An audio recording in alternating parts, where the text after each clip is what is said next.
Good. I think we are live. Okay. Welcome, everyone. Thank you for joining us for today's Low Physics Colloquium. My name is Alejandro Cardenas-Avendano, and I'm going to be your host today. Today, we're presenting Scientific Career Development, the Danger Roadmap by Itziar Aretxaga. She obtained a bachelor's in physics from Complutense de Madrid and then moved to Autónoma de Madrid for her master's and PhD. She is a researcher at the Instituto Nacional de Astrofísica, Óptica y Electrónica in Mexico, and a member of the Mexican National Research System as a level 3, which is the equivalent to full professor.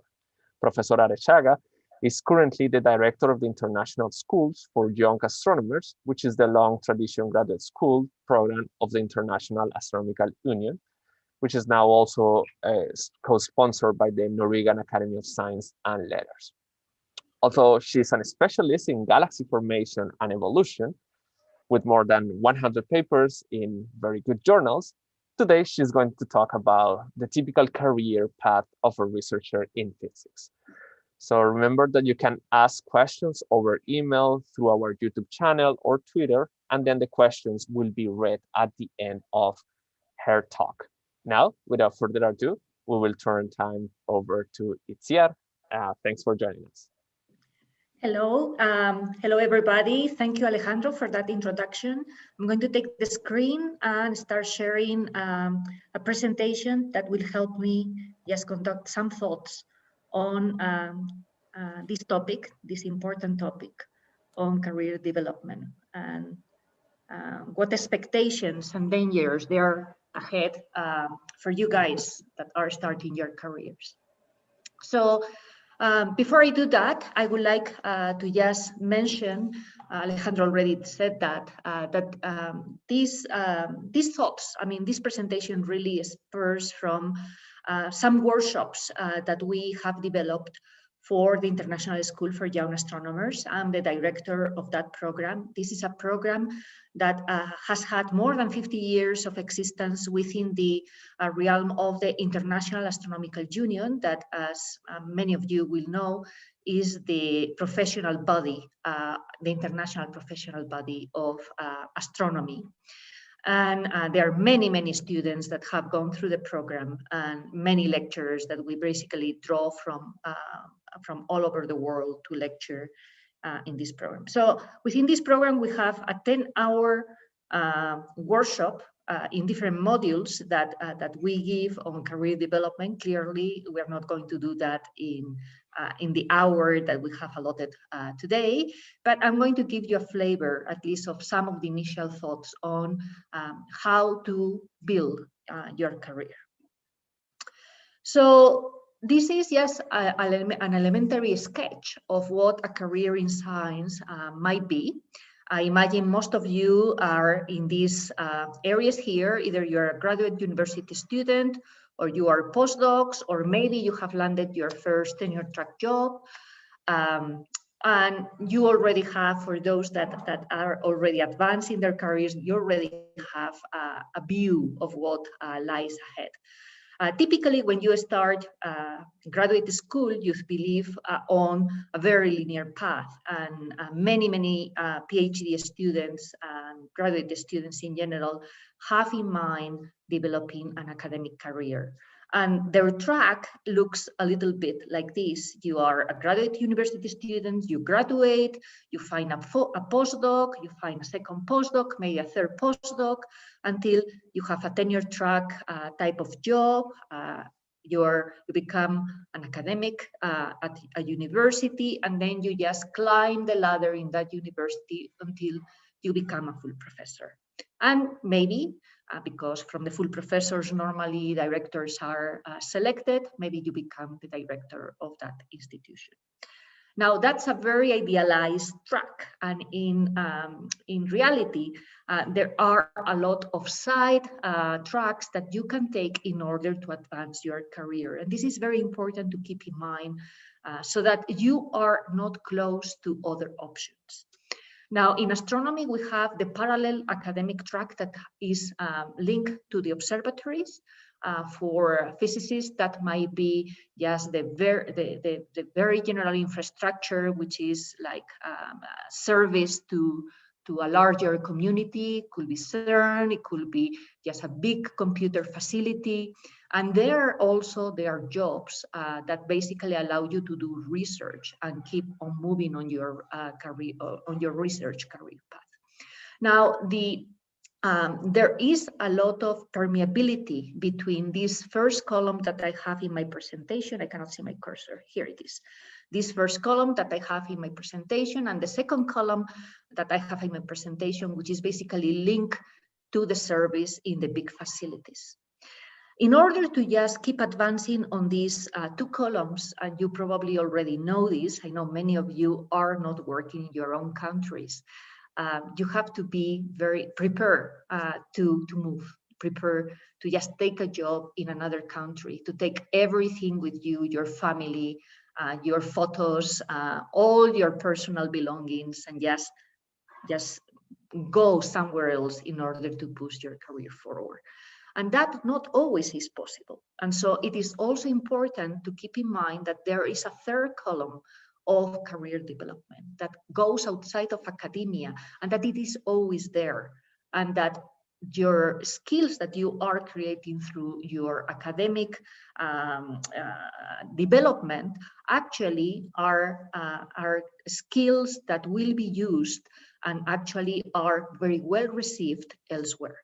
So apart from the academic career, you can think of a career in industry, you can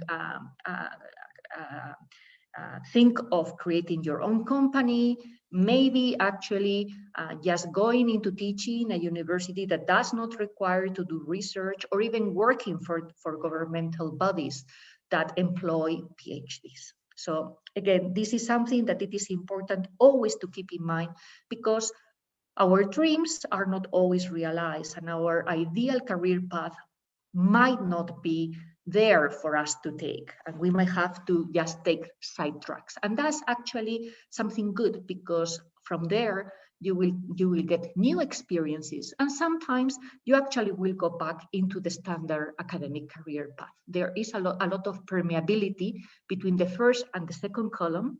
There is a lot of permeability going from the first and the second column into the third column. And there are times when people just find a way back into the academic world. That's not easy, but it is something that it has been done. But first, you need to finish a PhD if you're a PhD student. And so as a student, you must learn, research, grow, learn English. If English isn't your first language, it is not mine. Deliver a thesis. And as a professor, if you are already in a tenure track job, well, you have the enormous responsibility of seeing the starting scientists grow and become already independent people, like this very well developed tree that I have in the view graph. So who do you learn from? Typically, students that are starting think that their professor, their supervisor, is the main development option, and the first person they have to learn from, and that is true. I mean, especially if your advisor has a lot of time to meet with you and look into what you have developed for your for progressing on your PhD. But you are surrounded by a larger group than just your advisor. You are typically in a department where there are other professors. You can talk to them. You can actually ask them about what they think about the problem that you are trying to solve. And not only just the PhDs and professors in your department, you will have technicians that are very skillful, that have a lot of resources that they can share with you and show you how to do things. You can learn from students. I certainly learn from my own students. And you basically cannot reject the abilities and the experience of the people around you. You can learn from absolutely everybody. So be humble and try to learn from them. Professors, students, technicians, people that you might perceive even as having less skills than you will probably have something to show you. you're doing a PhD, and I imagine that you, most of you, are happy with your option, with the option you have taken, that you have taken a career in academics. That is basically what more than 70% of people who start a PhD want. They want to develop a career in that basically follows the academic track. So these are some graphs taken from a Nature paper that was published a couple of years ago, and basically measures the satisfaction and problems that PhD students have. And this actually resembles all different disciplines, not just physics. So most people are satisfied with the option of having started a PhD. But also on the second graph, it shows that more than half feel less happy than when they started. So they are confronted with all the difficulties of making a career in the academic world, and their perception of satisfaction has decreased since the start of their PhDs. That is also linked with the perception that most PhD students think that they want to do a career in academics. 60%, 56% have that as a first option, actually, because this resembles the whole spectrum of PhDs in all areas. Probably is a lower limit of what PhDs in physics and astronomy feel, because this is a much more basic science type of topic. So again, this was my introduction. Keep in mind that there are other options, and I'm going to show you some very satisfactory career paths that people who have done PhDs in astronomy, because that's my area of expertise, have taken. This is a person, Claudia Rolla, I met when I was a postdoc. She did her PhD in France. She did a first postdoc at the University of Cambridge, which is where I met her. And shortly after her PhD, she decided that the academic world was not for her. I mean, so much moving around in the world was basically something she didn't want to sustain. And so she moved into the private sector, and she works now in the Deutsche Bank, just developing valuation model risks. She is an expert on the finance and on basically evaluating what things will work and will not work for the bank. And this is just an extract from an interview that she gave. And basically what she says is that she couldn't do what she's doing right now without a PhD in astronomy or physics, because yes, having gone through the experience of developing a PhD and doing research, she now can take those skills and basically not be scared to confront new problems, try to synthesize the problem in a few concepts, and then work from there to find the solution. The second person I would like to present you is Ignas Wonders. Again, this is a student that I met when I was a student myself. We did our postdocs, different tracks. He actually took 2 different postdocs in the USA and the UK. He is Dutch originally, PhD in Sweden. Again, you can see all this mobility. And after his second postdoc, he said, I have 3 kids and a wife, and I really cannot move them around any longer. And he basically started working in the private sector. And then he founded his own company. So now he is a data scientist, and he has all sorts of very cool type of development programs for the government and for different private agencies, like deciphering doctors' handwriting so that the pharmaceuticals can basically deliver the goods more quickly. Really very, very interesting things that he does. And he employs more than 16 people in his company. And again, he has a very good recommendation of completing a PhD in astronomy or in physics in order to be able to do what he does. He couldn't be able to do it without having had that experience. Now, you first need to complete a PhD. You first need to just develop your research tool. So your plans as students should be, you should specialize in an area that you like. You already have chosen one. You should increase the knowledge in your area and in similar areas. You have to create your own research projects and be known for your own work. You have to learn how to publish. You have to attain your degree. You have to make your, you have to create your network of contacts, both national and internationally. And you have to enjoy your career and be happy. And I'm going to stay on this concept of enjoy your career and be happy and stay positive about the road that you have taken, okay? And why I'm saying that? Because the most dangerous part of doing a PhD is your own mind, and is the psychological blocks that you will encounter. Is not the difficulty of the concept that you are trying to learn. It's not a difficulty of the skills you have to develop. That's not the most important danger that you're going to encounter. The most important danger that you're going to encounter is your own mind, because what you're doing is basically going beyond what other people have gone. And that's unsafe territory. And our minds are trained through millennia of evolution to keep us safe. And keep us safe means just not getting exposed to something which is unknown. This is what psychologists say. I'm not a psychologist, but I have read a lot of books on that. And I know also from experience that when I am confronted with doing something new, I am excited, but at the same time, I am afraid of taking the job because I don't want to fail, because I don't want to suffer, and I don't want to be eaten by the lion, which is out there, right? So doing a PhD confronts us with different problems. And this is just a chart that I like to present that basically synthesizes some of the problems that we confront when we do research, especially when we start doing research.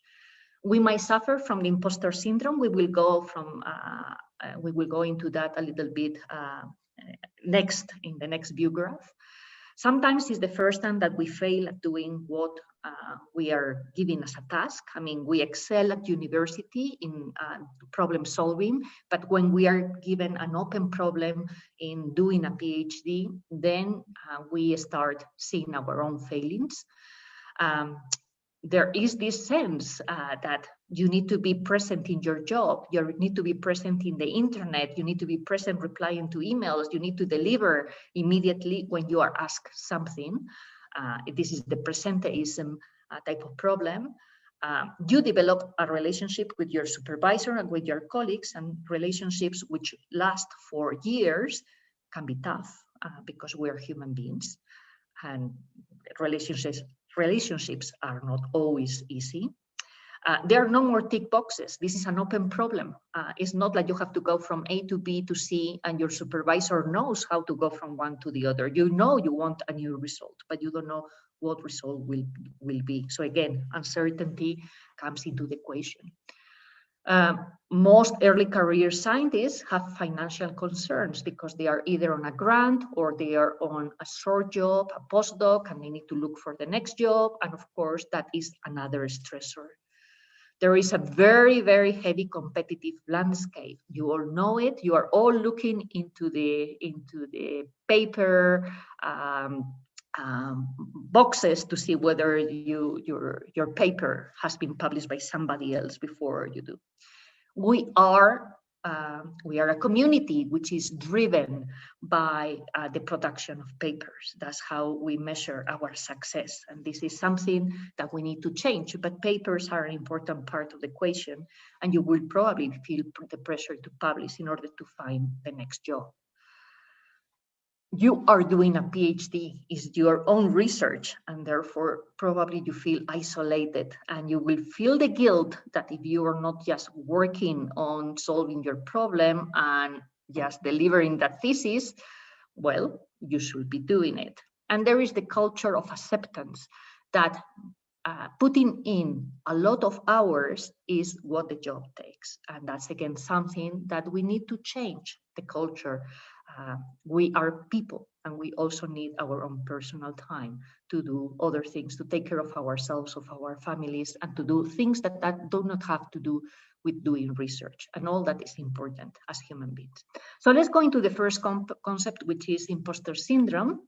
But for all these problems, I would like to say that there are tools. There are tools that you might not have been taught, and maybe you haven't discovered by yourself. But there are books that can help you develop those tools. All these problems that we are presenting here create negative thoughts in our heads that sometimes we get just cycle into just in this deep pain that these problems create.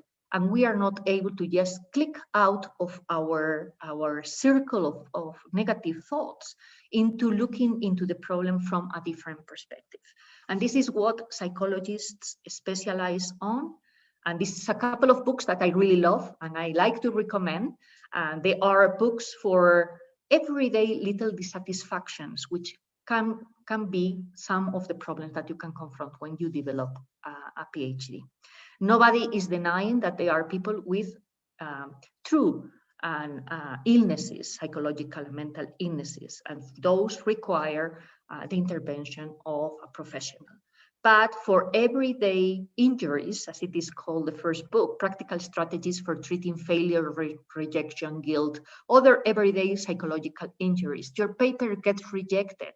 It's not a big deal. Your supervisor turns up telling you that all the work that you have done for a month is crap. Well, so you learn from there and you move on. It's very easy to say it in that way, but you need to learn from what creates those bad thoughts first in order to just surpass them and learn from the experience that you are having. And the second book is a book that I really love. The title in Spanish is called El Arte de No Amargarse la Vida, which I feel it is a great, great title. It's how I take the best positive look into a problem and I don't create problems for myself. And in English, the version in English has been published recently. It's called Shake It Off, Build Emotional Strength for Daily Happiness. So let's go into imposter syndrome, because this is a feeling that we get. It's not a condition. It's not a medical condition. It's called that way. It's a catchy name, but this is just a train of thoughts that we all might be caught into when we are working on research. And it is this deep sense that we don't belong, that we are below the average, that our peers are much better than ourselves, that anything that we have accomplished, any prize, any compliment that people have given us is not deserved, that we are working our asses off in order to just deliver the next step, and just by chance we got it there. But someday we're going to get discovered and we're going to get kicked out of the group and we're never going to finish the PhD. Well, this sense is pretty universal. It's so universal that it's almost everybody has had this type of thoughts at some point in their careers. So this is a testimony that I like to present.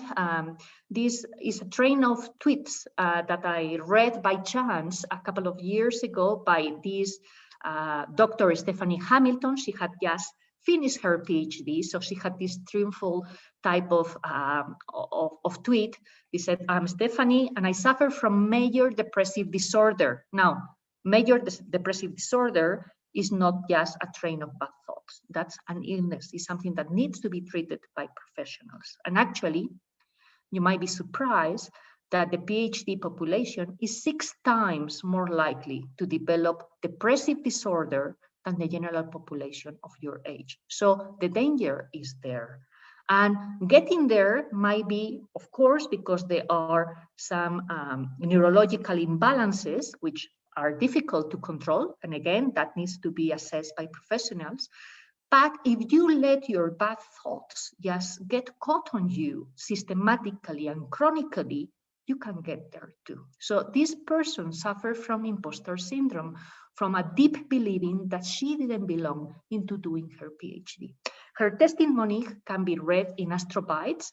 It's really very, very eye-opening. And soon after she sent this message in Twitter, there were literally thousands of likes and hundreds of replies of people who were in academia and who felt identified with her testimony, but people who suffer in silence because there is this stigma of not meeting the criteria of what it takes to be a scientist. Now, you might be surprised that, again, I have said this is pretty universal, and this is Stephanie Hamilton. She did her PhD, she completed the task. She is now a researcher. She still suffers from imposter syndrome. Well, guess what? Imposter syndrome thoughts are even found in the greatest of scientists. People like Einstein made this remark about not believing that he had completed all the body of work and the recognition that he was being given for it.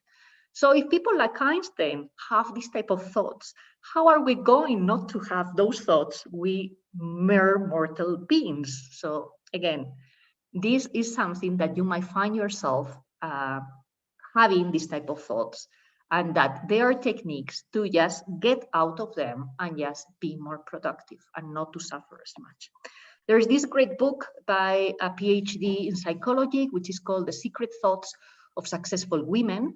Women are found in the general population to suffer more from imposter syndrome, but in the book it also says that the academia is actually prone, both men and women, to have imposter syndrome equally. So this is not a gender issue. This is something, although the title of the book is very catchy, is something that it is found in both genders. So this type of thoughts of not belonging can be conducted in a different way, and there is a series of tricks that the book presents. Among them is break the silence, understand that everybody has these feelings and that you are not the only person who feels like an imposter. Other people around you probably have those same type of feelings, but they don't talk about them. Distinguish between facts and feelings. Change first your thoughts and behavior. So you are given a compliment, accept it, say thank you, believe that you deserve it. Your feelings will little by little follow, and you will feel that you suffer less from those episodes of not believing in yourself. Okay, I would like to go into the next concept, which is developing the network. We are in these seminars, and this is a perfect example of what is a network. A network is everybody that you encounter through your career. And it will be colleagues in your institution, it will be colleagues in a meeting, in a conference, it will be colleagues that are connected right now through these type of seminars. All those are people that you can learn from. It's also people that you will be able to work with in the future, whether in a scientific collaboration or in a capacity as evaluators. I mean, many of the people who have come to help me and my institution are people I have met when I was a PhD student. Those people you will bump into time and time again, and you will keep on growing this network because you go to more and more events. So make an effort to make the connection and to take care of that connection through time. How do you do that if you are in this unconnected type of world we are living in through the pandemic? Well, we have the social media, Twitter, Facebook, Instagram, LinkedIn, all are tools that basically allow us to network. Don't be shy. I mean, you have a lot to contribute. You have your own work, so be known by talking about your own work. In fact, during the workshops, we go through the exercise of asking students to build 2 small short talks, 2 flash talks, one about their own work. In just 1 minute, summarize everything which is important about your work. In the other flash talk is a flash talk about yourself, how you present yourself to others, so that when you are in an interactive type of meeting, you basically can deliver your message in a short time, which is basically conductive to just establishing that link. So I encourage you to actually do that. Just think about your work, summarize it in 1 minute, and summarize your own path, who you are and what you want in 1 minute. Those are short talks that will come very handy through time. These are just some examples of how social media can be used, either on the left column to basically publicize a paper that has just been produced in a very technical manner. Other people just use social media to do outreach. Outreach is also a very important part of our work, is what connects us to society and what basically builds sympathy for what we are doing. And we are educators in the end, researchers are. Some other difficulties. Not all difficulties are internal, some difficulties are external. And some of the difficulties which are external, we can do nothing about them. So we shouldn't worry about them. We have to basically push through. Some of those are funding, the team that you are working with, you chose it. So now you have to just stick with it and just work with it. Equipment, whether you have computers, no computers, access to telescopes, to the infrastructure that is needed for your research, the environment, the collaborators, competitors, and referees that you might find is out of your hands. Whether you should work on something which is very fashionable, or that they are priority topics which are basically at the base of the science that you are working on. Again, is a choice that sometimes is made for you because you chose to work with somebody and that somebody gave you the topic. And then there are problems which are outside of our realm, and that basically we should be very aware of them. And we shouldn't get influenced, we shouldn't get down when we are confronted with them. And one of those is unconscious biases, and which I would like to touch on very quickly right now. And it is how we are perceived by others, and to be aware that that perception is not always objective. More likely than not, it will be non-objective. In all of these external difficulties that we might find, and we have no control over them, we might be aware of them. It's very good to be aware of our external difficulties. But it is also it's also important to be aware that we have to push through them in order to become scientists. Others have done them, and so can we. So what do? We work hard, very hard. I mean, again, the hard working environment is there, and we need to deliver the work.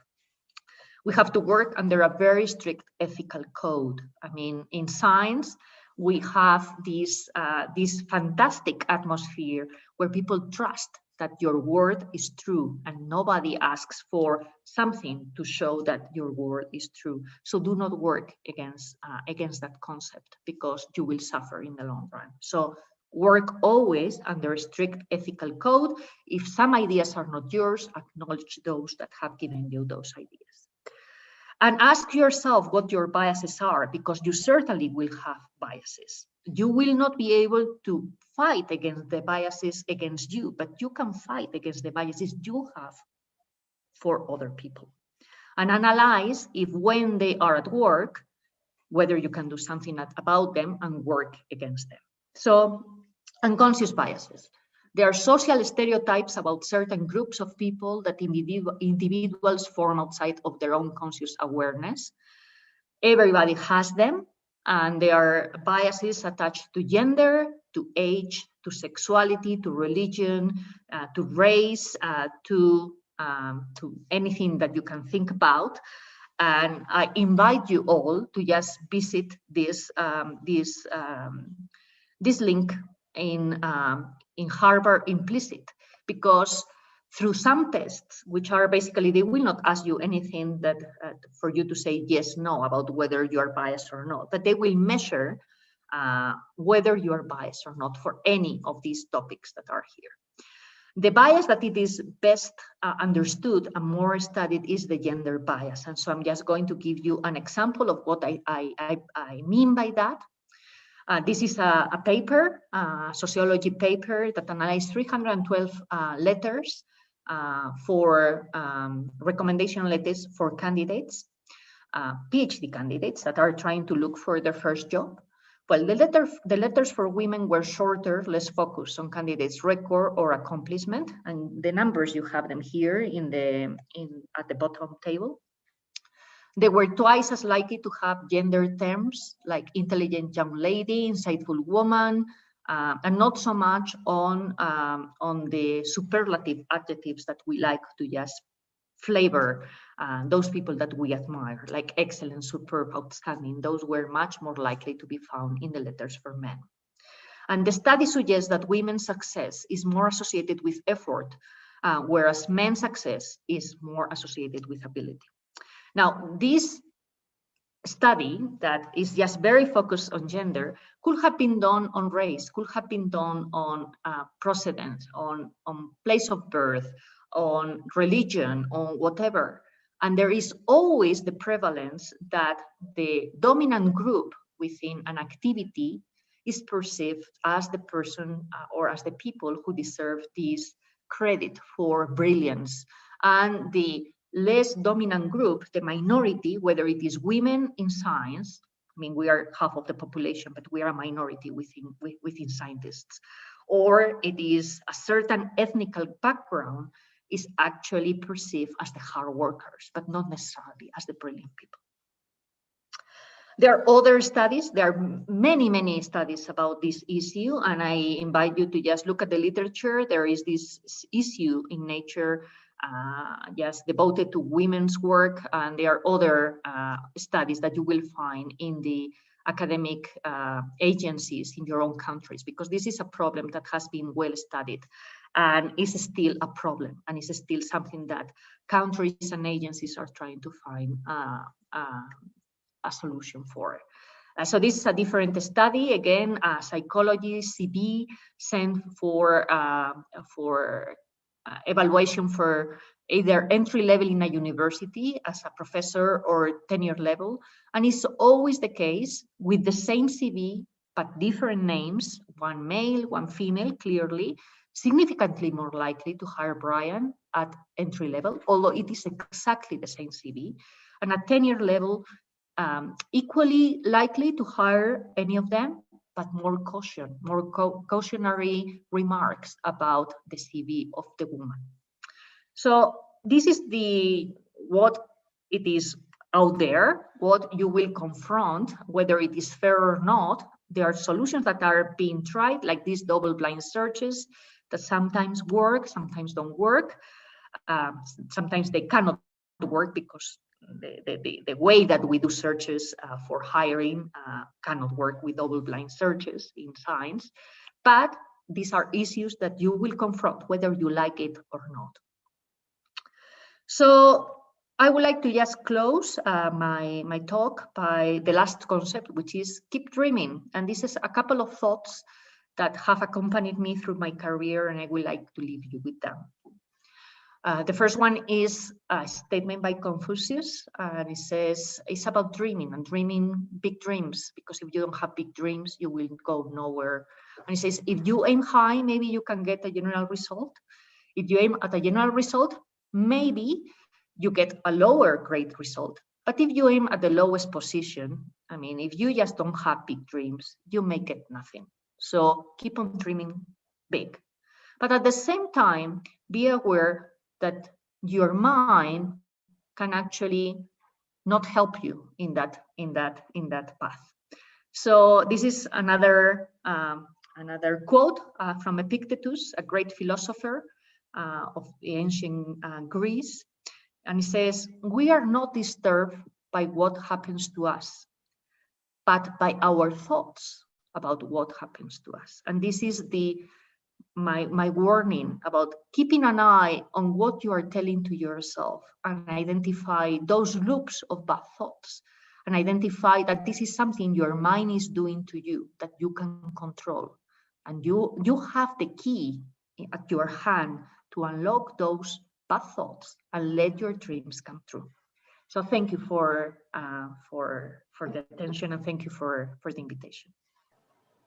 Wonderful. Thank you very much. We have a couple of questions in the chat, but before moving there, someone here in the session wants to ask a question. Well, I get the... Okay, let me start with a question from the YouTube channel from David Inostroza. He said he was considering working outside academia, but he doesn't know where or how to do it. That if you could please comment on that and how to find different jobs. Yeah, I do not have much experience in looking for jobs outside of academia. My impression is that people find their own solutions. They certainly keep their eyes open for anything that is like governmental jobs, that basically their skills can be used. They look for companies. So for instance, Ignas Wanders that I just showed you, he has his own company. He started working on technical solutions to problems. And then he launched his own company because basically he decided, I have all the experience for the industry. Now I can launch my own company. And that was just a process of a couple of years. Okay.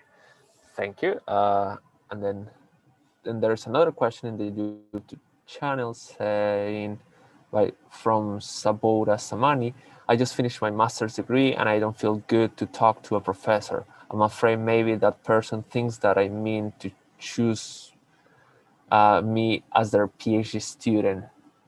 And then as a follow-up saying, like, I don't know how to advertise my work to my future possible supervisors. Any comments on that?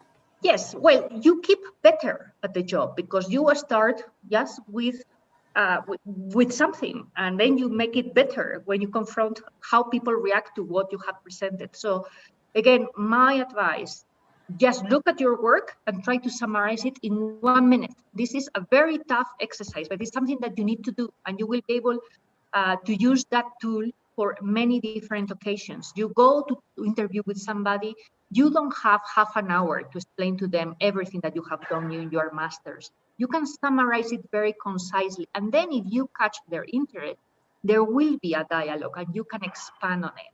But you have to start from something short.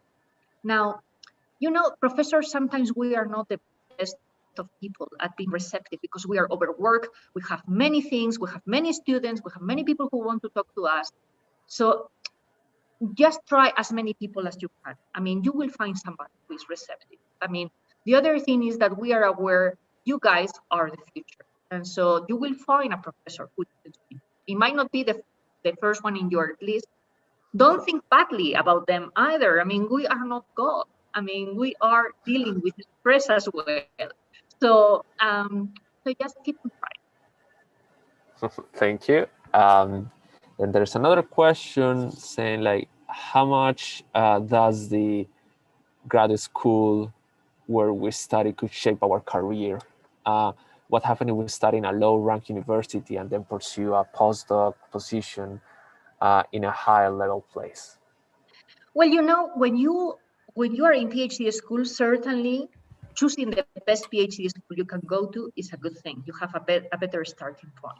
But we all know people that have gone to PhD schools which are not so well known, but they have built their own career because your career basically starts at your postdoc. I mean, your PhD is a very important training point, but part of your success is your supervisor's actions and your supervisor's opportunities. As a PhD student, sometimes you cannot build those opportunities. Those opportunities come at your hand on building them, on building new ideas, on building new networks, on building new collaborations when you are a postdoc. So don't feel because you have come out of a very small university, you cannot basically have a successful academic career. We all have done that. We have all gone, I mean, I came from a university where there were only 3 astronomy professors. You know, you just build your career with what you have at hand, and that will be integrated in your path. But it depends on you mostly after you have finished your PhD. Thank you. And I think Nicolas Gravito has a question. I do. You can turn off your camera if you want. Sure. Yeah. Can you see me? Yeah. Yes. Thanks, Itziar, for your talk. I really relate with many of the things that you said. I'm a finishing graduate student. And the question is, what do you think we, like in the departments, we can do to talk more about these issues, like solve these issues? You gave many resources for us, like, of course, you have to be the first one to read about this, but maybe in the departments, sometimes we don't talk much about these issues and it really affects all of us. So maybe you have advice of what can we do about that? Well, I don't know whether in your university you have a students meeting where no professors are, just the students. I mean, I recommend this to all people in all departments. Just create your own meeting point. So whether you talk about research, like these seminars, these are great. These are early career scientists getting together to talk about science, to talk about issues that relate to their careers.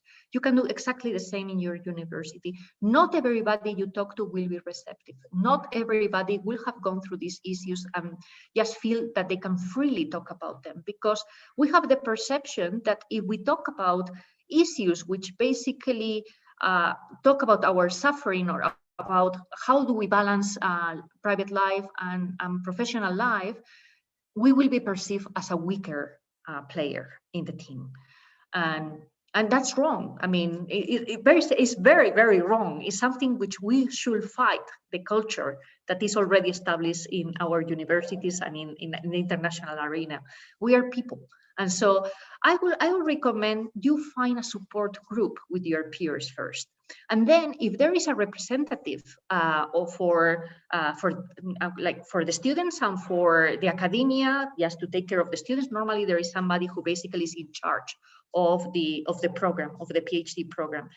Then talk to them and say, I have read this piece in Nature, read the paper, really is very eye-opening. Very, very eye-opening. Most PhD students around the world feel their departments do not take care of their well-being. And knowing right now that, they didn't mention that, but about 40% of PhD students seek professional help for their mental problems, for trying to deal with the pressure, with the anxiety, with the depression that comes from failing. So it is an important issue, and I think more and more people in universities are taking it seriously. But the first thing is to build the support group. Students are a good start. Then talk to the representatives of your institution. Tell them that you would like to have some seminars about this. And also, normally in universities, there is a psychology cabinet. Fortunately, this has evolved from my time. And so people who are suffering can go there privately as to talk to somebody who is a professional and who can help them confront whatever they are confronting that they cannot deal with personally in a positive manner. It's not good when you suffer for months about anything, certainly not about a paper that people have, that a referee has not been receptive to. So just discover where you are suffering and try not to suffer along the way. Thank you very much. I think that's a great idea. Like creating a journal club for diversity and these issues would be great. Thank you. Thank you. People on the YouTube channel are saying, excellent talk. Thank you. And I also received a question, if you could comment a little bit on the international schools for young astronomers about that program and how can people get involved? Well, so the schools is a program more than 50 years old. I'm right now the director. We are halted because of the pandemic, because our target population of students are students who are in areas of the world where they do not have the full spectrum of astronomy education. And so we focus on countries that, although they might have some astronomy community, is not fully developed, or on countries where they do not have any astronomy community. So we don't pull students from all over the world equally. We actually do preference these type of countries. And so it is a 3-week intensive graduate school. Students come physically to the school.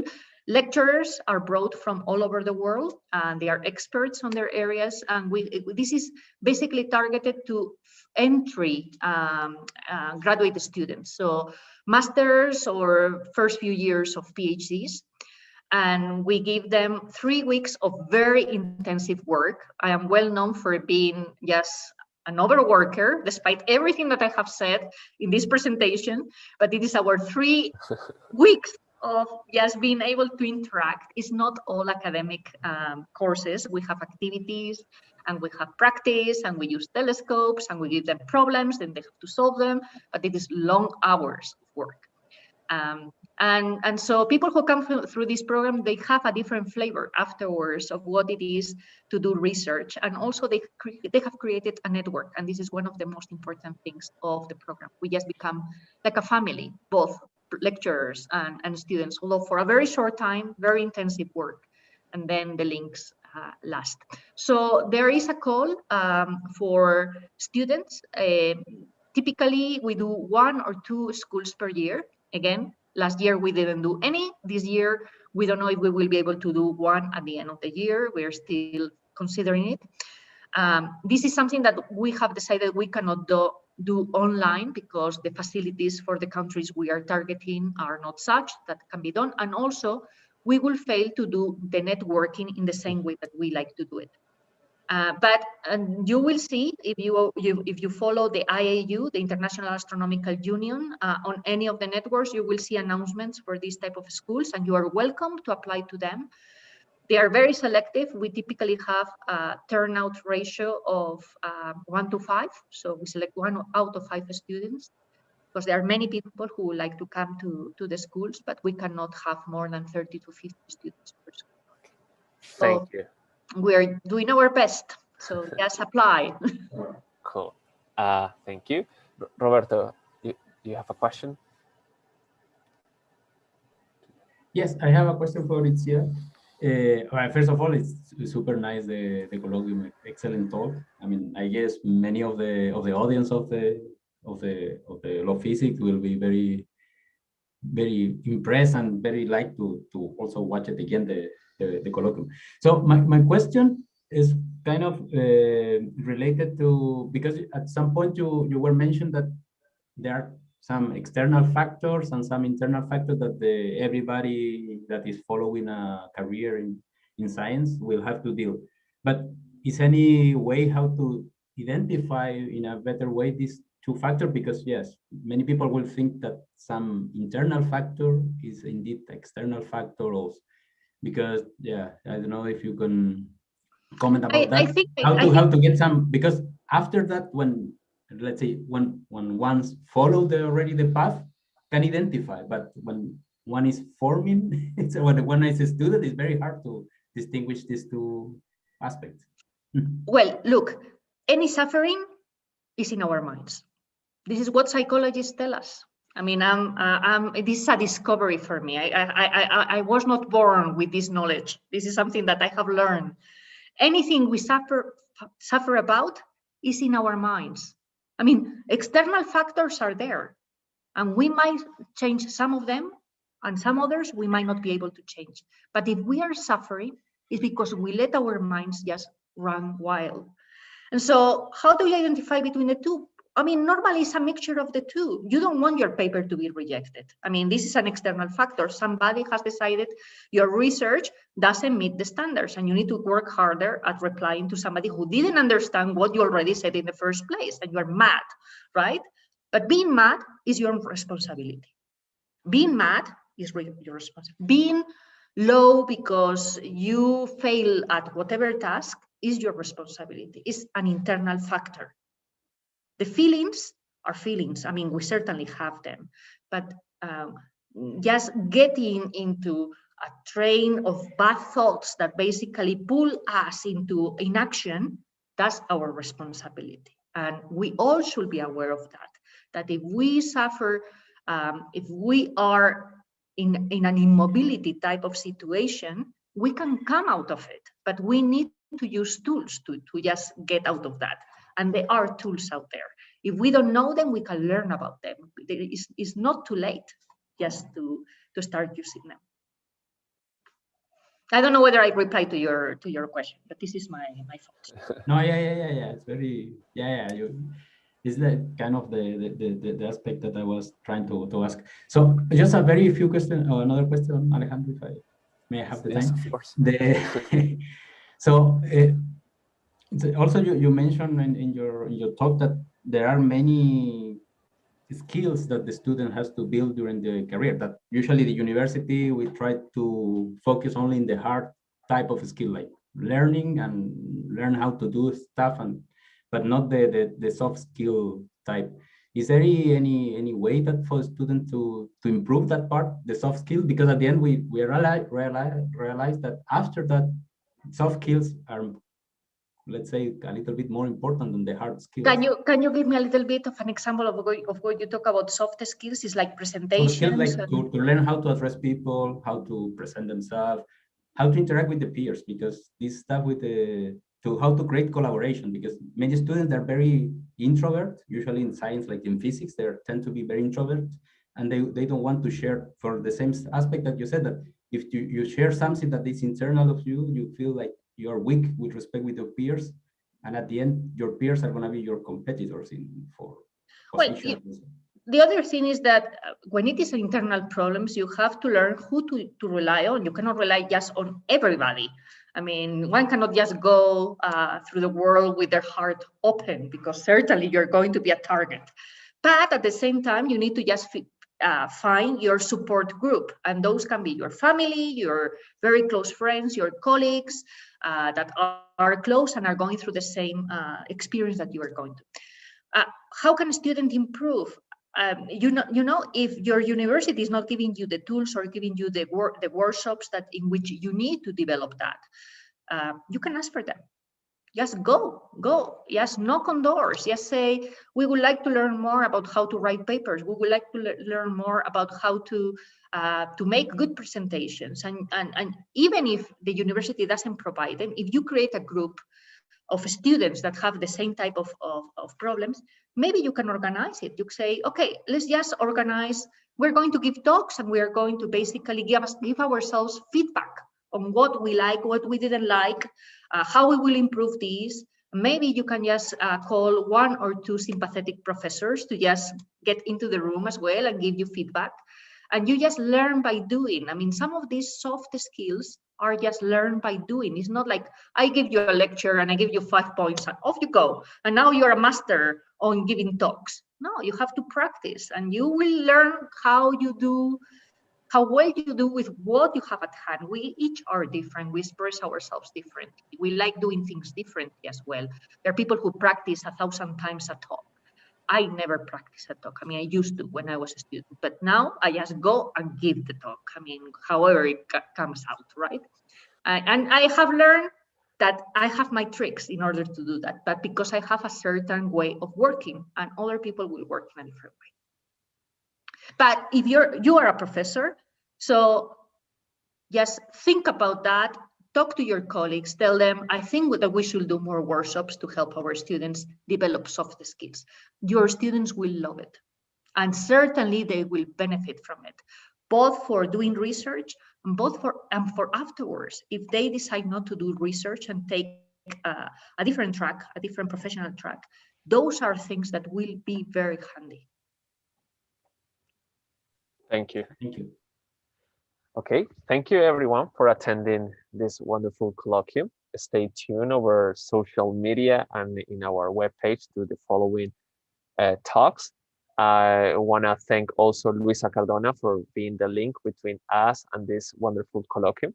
And thank you everyone for attending. So see you in the next session. Bye.